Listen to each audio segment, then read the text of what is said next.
Hey everyone, Rohit this side and welcome you all to today's new video analysis.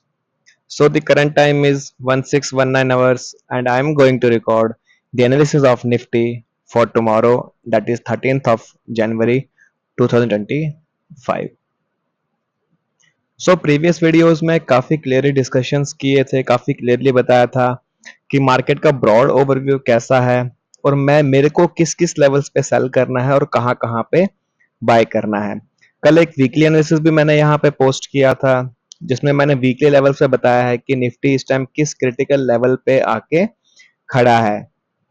अगर वो levels यहाँ पे break होती है तो ऑलरेडी मैंने लेवल्स बता रखी है, तो जाके आप चेकआउट कर सकते हो उस वीडियो को। जिन्होंने भी इस वीडियो को नहीं देखा है तो एक बार देख लेना, ताकि वीकली एनालिसिस भी आपको थोड़ा बहुत समझ में आ जाए।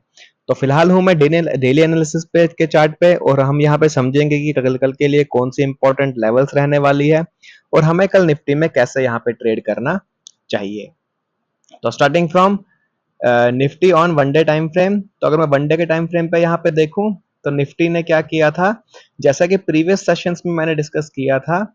मैंने बताया था कि अगर 23,450 को ये ब्रीच करता है तो फिर हमें कहाँ पे लेवल्स मिलेगी, 23,250 एंड 23,200 के आसपास में हम आते हुए कहीं नजर में आएंगे। तो सेम यहाँ पे हुआ प्रीवियस सेशंस में। फ्राइडे के सेशन में क्या हुआ, निफ्टी ने यहाँ पे एक लेवल्स को ब्रेक किया और हमने लो यहाँ पे लगा दिया था उस दिन 23,327 का। उसके बाद क्लोजिंग हमें यहाँ पे ऊपर मिली है। ध्यान में रखना, मैंने उस दिन भी ये बात बताई थी प्रीवियस सेशंस में कि मेरे को वन डे के टाइम फ्रेम पे क्या मिल रहा है, यहाँ पे एक हेड एंड शोल्डर पैटर्न मिल रहा है और फाइनली यहाँ पे शोल्डर ब्रीच हुआ है। कल अगर मार्केट नीचे स्लिप करता है, वापस से नीचे निकलना स्टार्ट करता है और लेट अस सपोज कि 23,340 के नीचे निकलना स्टार्ट करता है, तो फिर कल का जो सेशन होगा वह काफी बड़ी ग्रीन कैंडल के साथ यहाँ पे क्लोजिंग मिलेगी और जो लेवल्स बताई थी उस लेवल के आसपास मार्केट यहाँ पे क्लोजिंग देगा। फिर 23,200 और इवन नीचे 22,800 के आसपास भी आता हुआ नजर में आएगा। So this is the most important thing कि यहाँ पे क्या हो रहा है। सेकंड, अगर मैं बात करूं डेली टाइम फ्रेम पे, तो इस ट्रेंड लाइन को भी नहीं भूलना है, जो ट्रेंड लाइन आ रही है ऊपर से। ठीक है, अगर मार्केट यहाँ से क्या करना चाहिए, ब्रीच करना चाहिए नीचे का लेवल। मैं तो चाहता हूँ कि ब्रीच अगर हो तो अच्छा खासा मोमेंटम यहाँ दिखेगा। तो फिर यहाँ पे क्या करना चाहिए, एक छोटा सा पुल यहाँ पे लेने की रिक्वायरमेंट है कि हल्का सा पुल लेगा, एक शोल्डर बनाया, नेक बनाया, एक शोल्डर बनाया, ब्रीच करने लग रहा है, लेकिन पुल अभी अवेटेड है, तो छोटा सा पुल और उसके बाद ये फॉल। तो फिर यहाँ पे क्या होगा, एक अच्छा खासा यहाँ पे ट्रेड हमें देखने को मिलेगा। तो that is the case number 2 for this discussion. तो अभी कल के लिए मैं यहाँ पे, मेरे पास जो केसेस निकल के आ रहे हैं कल के लिए, वो यहाँ पे टोटल 3 केस निकल के आ रहे हैं कल के लिए। तो सबसे पहला केस क्या है, मैं टाइम फ्रेम थोड़ा छोटा कर लूंगा, 15 मिनट्स के टाइम फ्रेम पे आ जाता हूँ मैं, ताकि वहां पे थोड़ा सा आपको बेटर अंडरस्टैंडिंग मिल जाए मार्केट की। सो चलो, मैंने टाइम फ्रेम को चेंज कर दिया है। Now I am on 15 minutes time frame.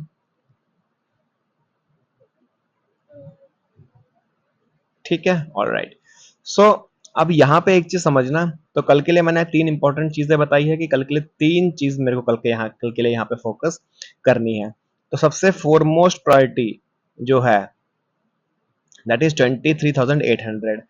तो अगर ज्यादा बड़ा गैप अप हो जाता है और इसी जोन के आसपास, जो प्रीवियस लेवल्स बता रहा हूं मैं, 800 के आसपास कहीं खुलता है, तो फर्स्ट प्रायोरिटी क्या रहेगी, सेलिंग की रहेगी। तो पहली प्रायोरिटी पे हम यहाँ पे सेल ऑफ करेंगे मार्केट को। ठीक है, तो यहाँ पे क्या हम करेंगे, सेल ऑफ करेंगे। सेकंड क्या है कि अगर 23,600 के आसपास कहीं खुलता है, 600 के आसपास कहीं खुलता है, तो फिर पहली प्रायोरिटी क्या हो जाएगी, बाइंग साइड की हो जाएगी। क्यों मैं ऐसा बोल रहा हूँ, बिकॉज जिसने यहाँ पे पोजीशंस बनाई है मार्केट में, वो उसका स्टॉप लॉस कहाँ पे होगा, इसी जोन के आसपास नीचे होगा, बट अभी तक उसका स्टॉप लॉस यहाँ पे हिट नहीं हुआ है।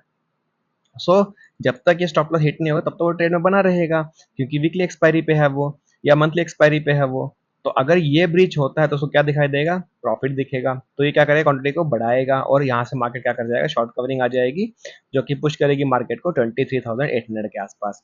तो फिर कल के लिए एक लेवल की ओपन आउट हो जाएगी, कौन सी, 23,800। अगर यहाँ से प्राइस मूवमेंट करता है और 23,600 की लेवल्स को ब्रीच करता है, तो फिर ये वाला मोमेंटम हमें यहाँ देखने को मिलेगा। This is case number 1 for heavy gap up, and case number 1 जो कि स्मॉल गैप अप होगा हमारा, है ना, 600 के आसपास कहीं खुलता है, अगर 600 के आसपास कहीं खुलता है तो फिर वहां पे फर्स्ट प्रायोरिटी पे बाइंग हम यहाँ पे कर सकते हैं। ओके, अगर फ्लैट खुलता है और इसी जोन के अंदर आके फंस जाता है मार्केट 600 से लेके इस जोन में 390 से लेके जो हमारा ये वाला जोन है 450 का, तो अगर इस जोन में खुल जाता है मार्केट तो फिर क्या करना है, फिर हम यहाँ पे कुछ भी नहीं करेंगे, शांति से बैठे रहेंगे और वेट करेंगे इस प्राइस के ब्रेक होने का 23,370।